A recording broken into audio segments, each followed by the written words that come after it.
할렐루야. 오늘 보실 하나님의 말씀은 마태복음 28장 1절에서 10절 말씀입니다. 마태복음 28장 1절에서 10절 말씀을 제가 봉독하도록 하겠습니다. 안식일이 다 지나고 안식 후 첫날이 되려는 새벽에 막달라 마리아와 다른 마리아가 무덤을 보려고 갔더니 큰 지진이 나며 주의 천사가 하늘로부터 내려와 돌을 굴려내고 그 위에 앉았는데 그 형상이 번개 같고 그 옷은 눈같이 희거늘 지키던 자들이 그를 무서워하여 떨며 죽은 사람과 같이 되었더라. 천사가 여자들에게 말하여 이르되 너희는 무서워 말라. 십자가에 못 박히신 예수를 너희가 찾는 줄 내가 아노라. 그가 여기 계시지 않고 그가 말씀하신 대로 살아나셨느니라. 와서 그가 누우셨던 곳을 보라. 또 빨리 가서 그의 제자들에게 이르되 그가 죽은 자 가운데서 살아나셨고 너희보다 먼저 갈릴리로 가시나니 거기서 너희가 배우리라 하라. 보라, 내가 너희에게 일렀느니라 하거늘. 그 여자들이 무서움과 큰 기쁨으로 빨리 무덤을 떠나 제자들에게 알리려고 다름질할세. 예수께서 그들을 만나 이르시되 평안하냐 하시거늘 여자들이 나아가 그 발을 붙잡고 경배하니 이에 예수께서 이르시되 무서워하지 말라. 가서 내 형제들에게 갈릴리로 가라 하니 가라. 거기서 나를 보리라 하시니라. 아멘. 할렐루야. 오늘 말씀의 제목은 산 소망이 되신 예수님이라는 말씀으로 말씀을 전가하도록 하겠습니다.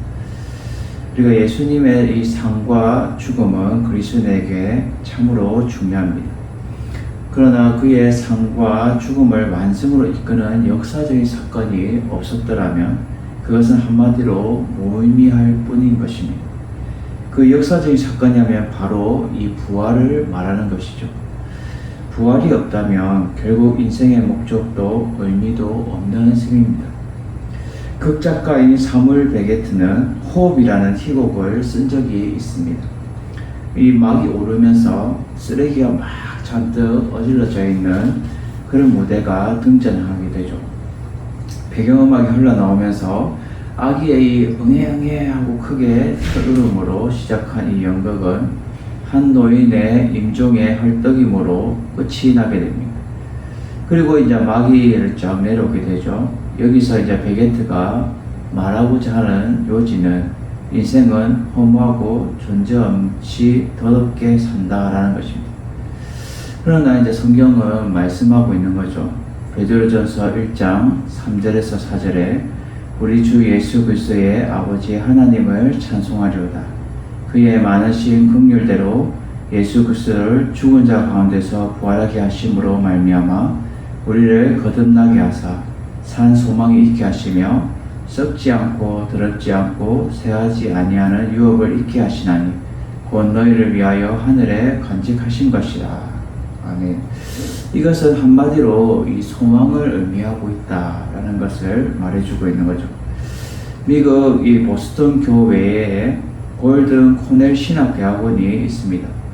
이 코넬 신학대학원은 시민전쟁이 일어났을 때에 러셀 코넬이라는 이 지관이 있었는데 전쟁에서 이제 후퇴를 하게 되었죠.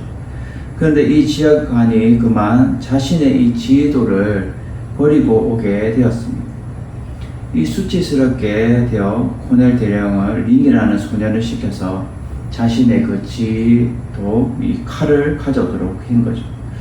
이 소년은 자신의 이 목숨을 걸고 적진 속으로 들어가서 그 칼을 가지고 오긴 했지만 그만 총에 맞아서 쓰러지고 말았습니다. 천막에 들어가서 칼을 받치고 마지막으로 이 눈을 감을 때에 나는 죽음을 두려워하지 않습니다. 나는 부활하신 예수님께서 나와 함께 계시기 때문입니다.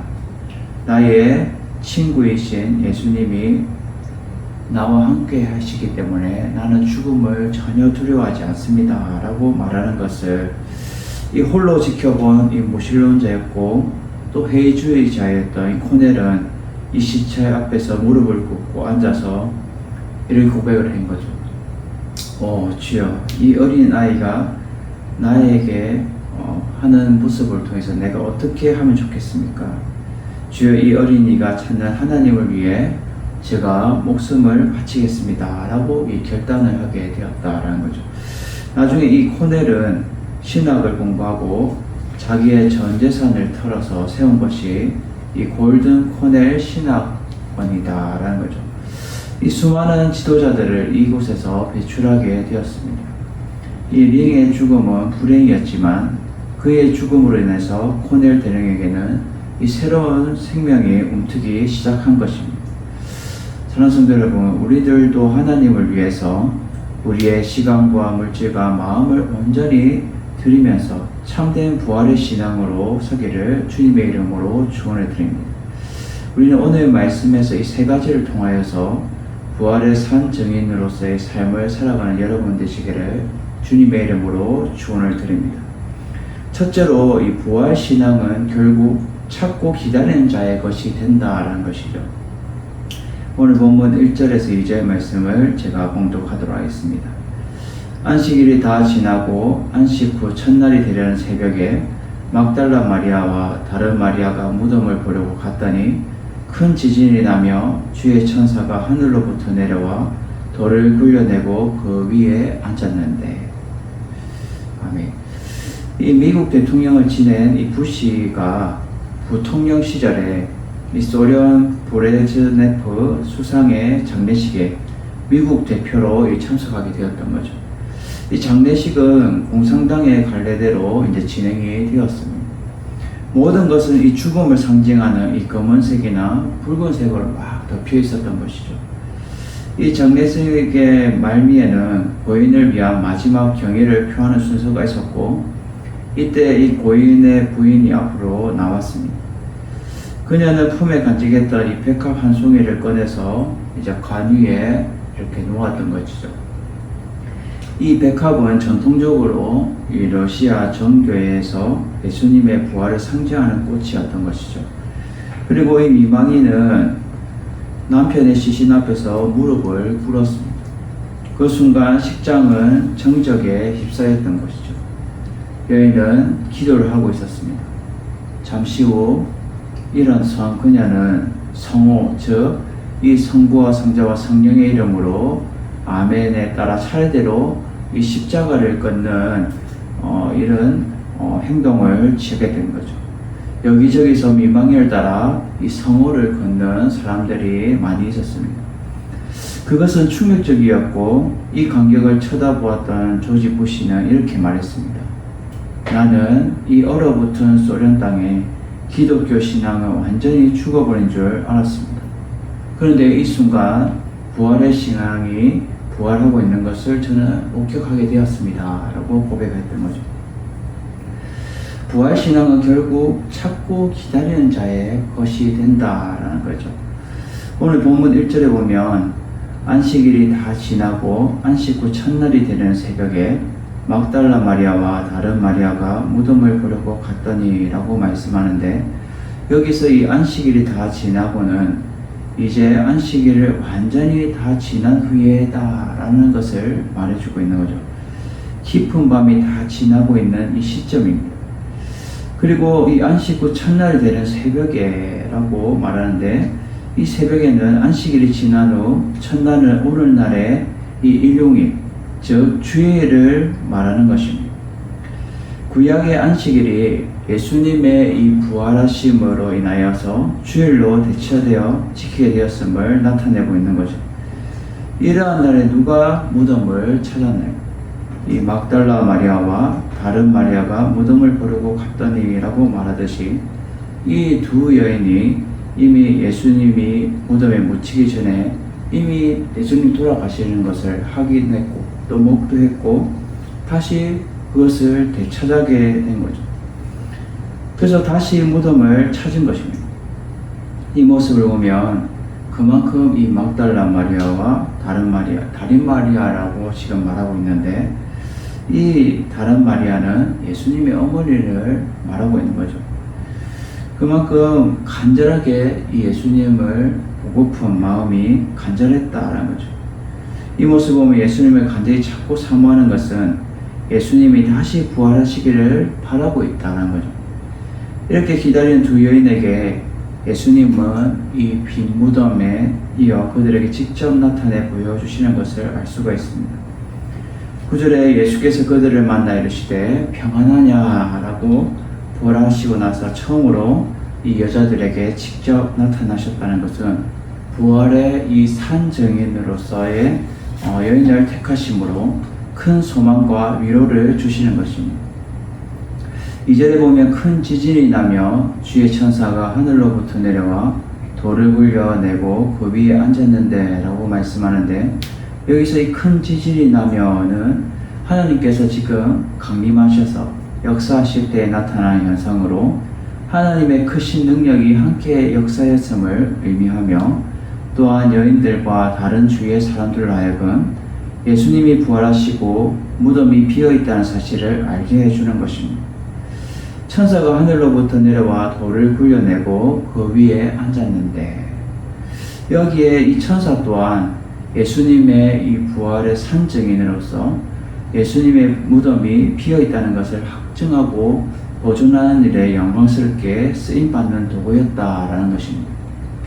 성도 여러분, 부활 신앙을 우리가 날마다 가지고 주님 다시 오시기를 우리는 간절히 기도하고 기다리는 자에게는 하나님이 영적으로 만나주시고 경험하게 하시는 것입니다. 마라나타 주 예수여 어서 오시옵소서 라고 우리는 날마다 이 부활 신앙을 가지고 고백하면서 날마다 주님을 기다리는 믿음의 산증인들이 되시게, 여러분 되시기를 주님의 이름으로 축원을 드립니다. 두 번째로 이 부활 신앙을 통하여 전파하는 사명감을 가지고 살아가야 한다는 거죠. 오늘 본문 6절에서 7절 말씀을 제가 봉독하도록 하겠습니다. 그가 여기 계시지 않고 그가 말씀하신 대로 살아나셨느니라. 와서 그가 누우셨던 것을 보라. 또 빨리 가서 그의 제자들에게 이르되 그가 죽은 자 가운데서 살아나셨고 너희보다 먼저 갈릴리로 가시나니 거기서 너희가 배우리라 하라. 보라, 내가 너희에게 일렀느니라 하거늘. 아멘. 이 네덜란드의 유명한 화가 렘브란트의 이야기입니다. 그는 젊은 시절 사랑하는 이 아내를 잃고 방황하는 중에 극적으로 이 하나님을 만나게 되죠. 그리고 곧 재기하여서 엠마오로 가는 이 두 제자 등의 이 명작을 남기기도 했습니다. 그의 친구들이 종종 이런 질문을 했다고 합니다. 아니, 자네는 좋은 그림을 잘 그릴 수 있는 비결이 무엇인가? 라고 물었던 거죠. 그럴 때마다 렘브란트는 이렇게 대답을 했다고 합니다. 어떻게 그려야 하는지 묻기 전에 일단 붓을 들고 그리기를 시작하세요. 그렇습니다. 어떤 일을 우리가 시작하려고 할 때 우리가 너무 망설이며 쭈삣거리는 경우가 너무 많다는 거죠. 물론 신중하게 탐색하면서 준비하는 일도 필요하기도 합니다. 그러나 진취성이나 실천력이 다소 부족해 보이는 사람들에게는 진정 필요한 것은 이 행동이다라는 것이죠. 오랫동안 고민하며 망설이다 결국 시작조차 못하는 경우가 너무 많지 않습니까? 교회의 사명인 전도 역시 마찬가지인 것입니다. 주님의 이 전도에 대한 명령에 우리는 얼마나 순종하고 있습니까? 이미 운전면허를 딴 사람은 실제로 차를 전지시켜 보고 몰아보아야 하는 겁니다. 단지 이론으로만 복습하면서 그 시간을 보낸다면 그는 어리석은 사람인 것입니다. 예수님을 믿는 우리에게 이미 이 전도 면허증이 주어져 있다라는 거죠. 전도 그거 역시 지금 바로 시작하면 되는다라는 것입니다. 오늘 본문 6절에 보면 그가 여기 계시지 않고 그가 말씀하신 대로 살아나셨느니라. 와서 그가 누우셨던 것을 보라라고 천사가 말하는데, 여기서 이 먼저 앞의 상황을 설명하면 이 두 여인 즉 이 막달라 마리아와 다른 마리아는 천사가 돌 위에 앉아있는 모습을 보고 두려워하고 있었던 것입니다. 5절에 보면 너희는 무서워하지 말라. 십자가에 못 박힌 예수를 너희가 찾는 줄 내가 아노라 라고 이 천사가 말하게 되죠. 그리고 이어서 말하기를 그가 여기 계시지 않고 그가 말씀하신 대로 살아나셨느니라 라고 말합니다. 예수님이 말씀하셨던 이 부활 예언이 성취되었음을 알리고 있는 거죠. 요한복음 2장 19절과 21절의 말씀을 제가 봉독해 드리겠습니다. 예수께서 대답하여 이르시되 너희가 이 성전을 헐라 내가 사흘 동안에 일으키리라. 그러나 예수는 성전된 자기의 육체를 가리켜 말씀하신 것이라 라는 이 말씀이 성취됨으로 인하여서 온 천하의 이 승리를 온전히 드러내시게 되었습니다. 와서 그가 누우셨던 것을 보라 라고 말하는 것은 이 예수님의 부활의 결정적인 증거를 확인하고 너희는 인정해라 라는 것입니다. 또 7절에 보면 또 빨리 가서 그의 제자들에게 이르되 그가 죽은 자 가운데 살아나셨고 너희보다 먼저 갈릴리로 가시나니 거기서 너희가 배우리라 하라. 보라 내가 너희에게 일러내리라 하거늘이라고 말씀합니다. 여기서 이 중요한 단어가 빨리 가서인데 예수님의 부활 소식을 들은 자들은 더 이상 이 무덤 앞에 머무를 수 없고 예수님의 이 부활 메시지를 가지고 황급히 전하라는 중요한 사명을 받게 되었던 거죠. 그래서 제자들에게 가서 그가 죽은 자 가운데 살아나셨고 너희보다 먼저 이 갈릴리로 가시나니 거기서 너희를 배우리라 라는 말을 전해라는 것입니다. 이 말은 예수님께서 약속대로 죽은 자 가운데서 살아나셨고 예수님의 제자들보다 먼저 갈릴리에 도착해서 거기서 그들을 꼭 만나게 될 것이라는 전해라는 이 막중한 사명을 이 여인들에게 주어지게 되었던 것이죠. 그리고 그 사명을 이 여인들도 전하게 되고 실천하게 되는 거죠. 사랑하는 성도 여러분, 우리가 살아가면서도 주님이 막중한 사명을 주신 주님 다시 오실 그때까지 부활하신 예수 그리스도를 우리는 알리고 전파하는 복음의 증인의 삶을 살기를 지금도 원한다라는 사실이죠. 그러한 사명이 우리들에게 주어졌을 때에 우리는 노 하는 것이 아니라 아멘 하면서 우리는 그 사명을 묵묵히 순종하면서 걸어가야 할 것입니다. 지금도 이 부활 신앙을 확실하게 믿으면서 사명의 삶을 여러분들은 살고 있습니까? 이 세 번째로 주님을 만난 사람들은 두려움이 아닌 큰 기쁨 가운데 살며 복음의 소식을 전하면서 살아간다는 거죠. 오늘 본문 9절의 10절 말씀을 제가 봉독하도록 하겠습니다. 예수께서 그들을 만나 이르시되 평안하냐 하시거늘 여자들이 나아가 그 발을 붙잡고 경배하니 이에 예수께서 이르시되 무서워하지 말라. 가서 내 형제들에게 갈릴리로 가라 하라. 거기서 나를 보리라 하시니라. 아멘. 이 나폴레옹이 유럽을 침공했을 때 시아 군대가 오스트리아의 국경 도시인 이 펠드리히를 포위하게 되었습니다. 이 펠드리히 씨는 비상의회를 소집하고 이 사태에 대해서 이제 논하게 됐던 거죠. 우리가 다 포위했는데 우리가 미리 항복하자라는 의견이 나오자 한 사제가 이렇게 일어나서 말했습니다. 우리의 힘을 의지한다면 질 수밖에 없습니다. 그러니 부활절인 오늘의 예정대로 우리는 교회의 종을 치고 예배를 드립시다. 그리고 나머지 문제는 모두 하나님께 우리가 맡겨버립시다 라고 말했던 거죠.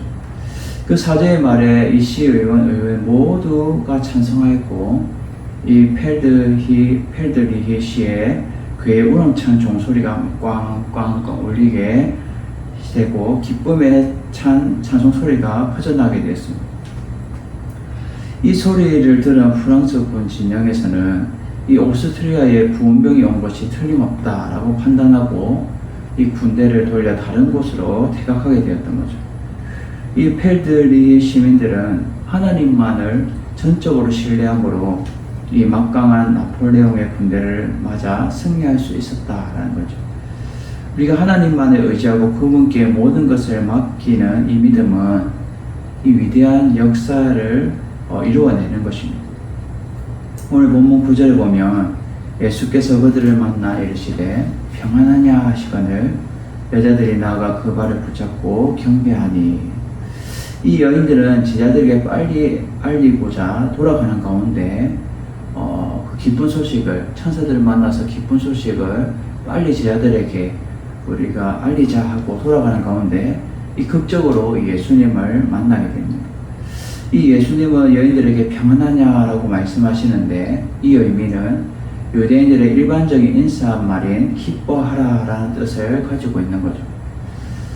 예수님은 자신이 죽을 때에 제자들이 근심하게 될 것이지만 너희 근심이 도리어 기쁨이 되리라 라고 이 요한복음 16장 20절의 말씀을 이루고 예언을 성취하신 것입니다. 이 여인들은 두려움과 기쁨이 뒤섞인 상태에 있었는데 예수님은 이제 두려워 말고 기뻐하라, 너희 기뻐해라. 지금 이 상황이 힘들고 두렵고 어려운 상황 가운데 있다 할지라도 너는 두려워하지 말고 기뻐해라 라고 말하고 있는 겁니다.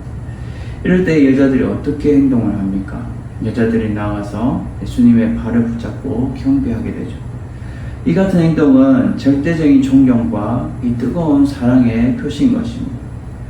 이 여인들이 천사들이 예수님이 살아나셨다라는 말을 방금 전에 듣고 이제 가는 도중에 눈앞에 변화된 예수님의 영광스러운 모습을 직접 눈으로 목도함으로 통하여서 자발적인 이 기쁨의 경배를 올려드리게 되는 것이죠. 10절에 보면 이에 예수께서 이르시되 무서워하지 말라. 가서 내 형제들에게 갈릴리로 가라 하라. 거기서 나를 보리라 하시니라.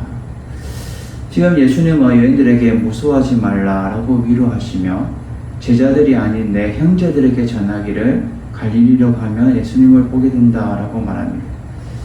여기서 이 제자들이 아닌 내 형제들이라는 것은 11명의 제자들과 예수님을 무수히 따르는 그 많은 제자들을 모두 가리키는 말로 모두 앞에서 부활하신 예수님 자신을 나타내 모이면서 큰 기쁨의 이 소식이 확대되고 더 크게는 주님의 위대한 이 지상 명령, 즉 이방 선교를 준비하시고 행하실 것을 예표하며 말해주고 있다라는 것입니다. 사랑하는 성도 여러분, 우리 주님은 지금도 우리들에게 다가오셔서 어려운 가운데서도 기뻐하라. 지금 상황이 우리가 불안하고 여러 가지 제한받고 여러 가지 힘든 가운데, 삶의 고단한 가운데, 두려움과 불안 가운데 있을지라도 너희들은 기뻐하라 라고 말씀하고 계시는 겁니다. 부활하신 예수님을 말미암아 우리는 진정으로 크게 기뻐해야 하며 사망 권세 죽음에서 승리하신 이 예수님을 우리는 날마다 입술로 증거하는 삶을 살아가야 하는 것입니다. 사랑하는 성도 여러분, 오늘 말씀을 통해 주는 메시지는 우리가 부활 신앙을 가지고 사명 감당하며 두려워하는 것이 아니라 기쁨으로 주의 복음을 전파하는 자가 되어야 한다는 것을 말해주고 있습니다. 우리의 이 산 소망 대신 예수님을 날마다 의지하면서 여러분들도 이 한 주간 살아가면서 두려운 삶이 아니라 무서운 불안에 떨고 있는 삶이 아니라 승리의 삶을 살아가는 여러분 되시기를 주님의 이름으로 축원을 드립니다.